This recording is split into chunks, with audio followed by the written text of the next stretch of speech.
ሰላም ሰላም ቤተሰብ ተመልካቾቼ እንዴት አደራችሁ? እንዴት አረፈዳችሁልኝ? እኔ ያለው እግዚአብሔር ይመስገን። ከስንት መጥፋት በኋላ ዛሬ መጥቻለሁ። እንዴት ሰነበታችሁልኝ? እንዴት ቆያችሁልኝ? በጣም ናፍቃችሁኝ ነበረ ተመልካቾቼ። ያው በየቀኑ ቪዲዮ ለቅ ነበረ። ለአንድ ሳምንት ጠፍቼ ነበረ፣ አልተመቸኝም። በዓል ነበረ። ምንድን ነው የሚባለው? አረፋ ነው መሰለኝ።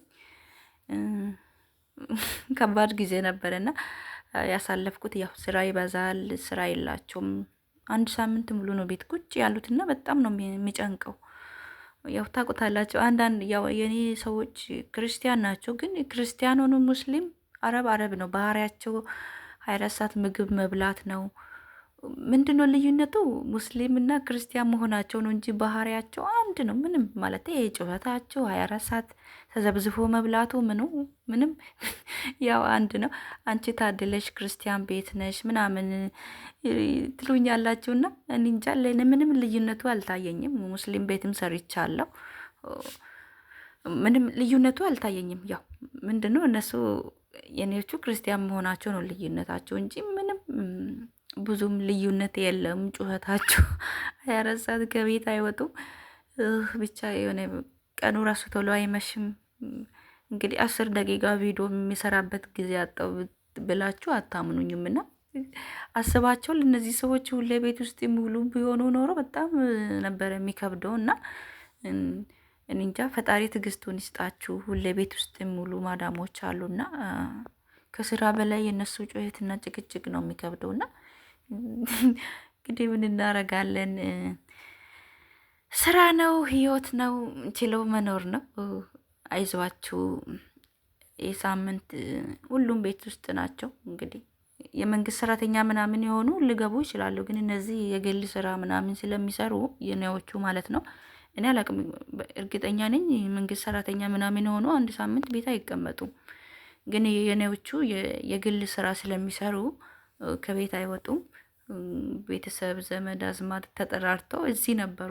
ከማንም ልጆቻችሁ የሴትዮ ልጆች መጥተው እዚህ ነበሩና ይከብድ ነበረ። ብቻ ይሁን እግዚአብሔር ይመስገን በሰላም በጤና እቺን ጊዜ እቺን ሰዓት ስላቆየን ፈጣሪ ይመስገን። እህቶቼ አይዟችሁ። በተለይ ልጅ ቤት እንደዚህ ልጅ የበዛበት ቤት እና ማዳሞች ከቤት የማይወጡበት ቤት ፈጣሪ ያድርስባችሁ። እኔ ስላየሁት ማለት ነው። ስማ ወልድ መጀመሪያ የገባሁበት ቤት ሴትዮ በቃ ከቤት አትወጣም።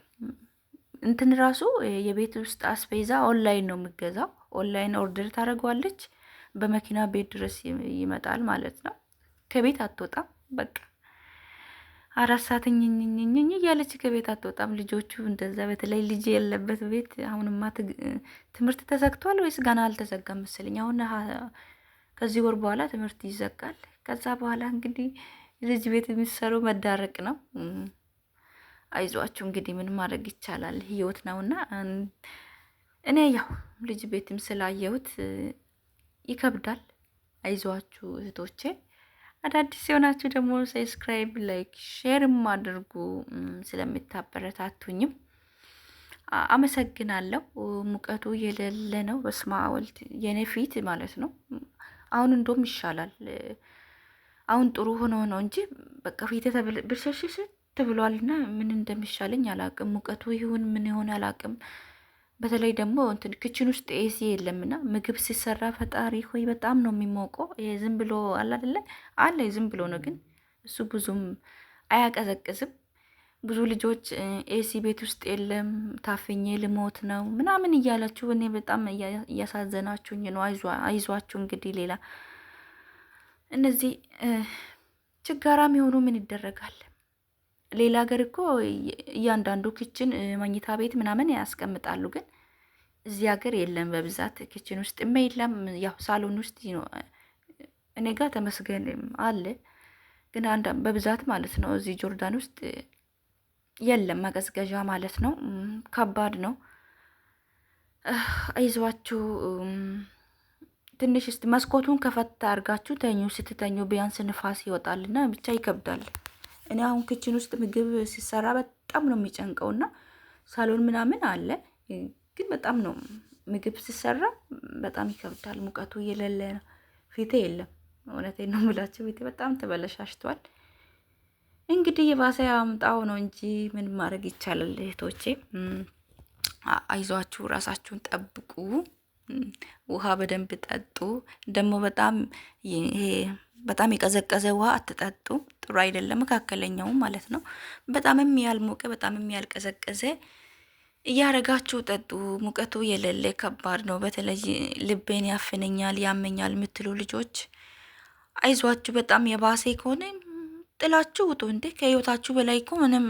በተለይ ልብ ህመም ያለበት ሰው አይችልም ይሄንን ሙቀት። በተለይ ማታ ተኝቶ መቀዝቀዣ ከሌለ በጣም ይከብዳል። ባለፈው እህታችን በዱባይ የሞተችው እኮ እንትን ነው አሉ፣ የልብ ህመም ስላለባት ከዚህ ሙቀት ጋር ተጨምሮ ነው አሉና ብቻ ከባድ ነው።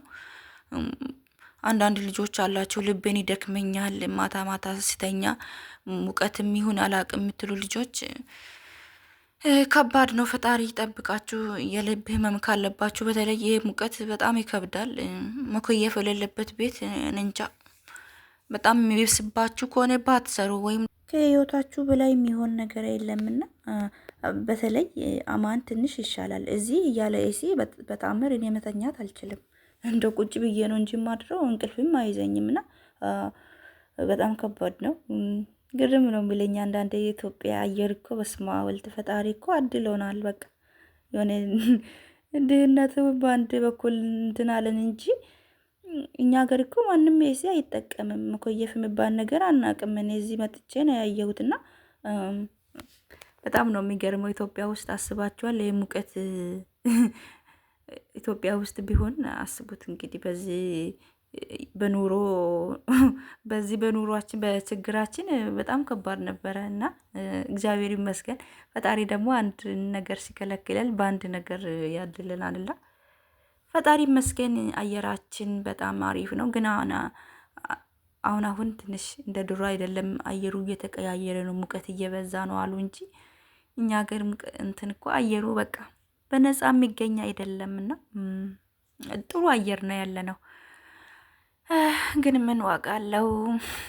አየሩ ጥሩ ሆኖ ኑሯችንም ጥሩ ቢሆን ብር የለም።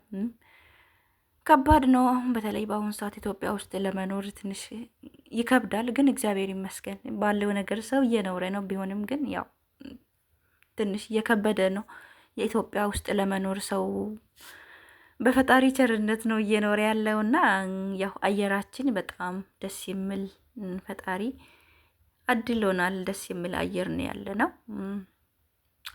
ፈጣሪ ደግሞ ሀገራችንንም ሰላም አድርጎ ኑሯችንንም ደግሞ ጥሩ ባደርግልን። ማን እንደ ሀገር ማን እንደ ኢትዮጵያ። አየራችን እኮ የሚገኝ አይደለም በገንዘብም ማለት ነው። በያላችሁበት ሰላም ሁኑልኝ ጓደኞቼ፣ ወዳችኋለሁ። አዳዲስ ሆናችሁ ሰብስክራይብ፣ ላይክ፣ ሼርም ኮመንትም ጻፉ። በያላችሁበት መልካም ጊዜ መልካም ቆይታ። ቻው